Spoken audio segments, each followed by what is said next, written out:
Един войник дреме на плаца и минава един старшина и му вика: "Какво правиш ти, бе, новобранец?" "Господин старшина", каза му войника, "чуда се аз, какво е това животно крокодила, бе? Лети ли или не лети?" Старшината му казал: "Много си прост, бе.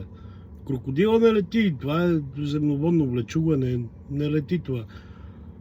Не лети", казал войник. "Аз си мисля, че лети." Забързва се спор сериозен. Къде ще ходят, кой ще питат, решава старшината, ще ходят питат генерала. Генерала най-умен от поделението, нормално не го питат. Отиват, чукат на кабинета. Генерал, един 80 годишен полузаспал човечец. "Кажете, какви сте ви, за какво сте тук?"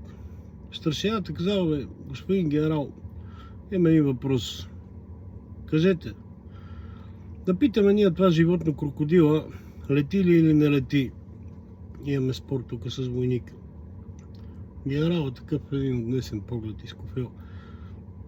Вика: "Бе, това крокодила е много хубаво животно.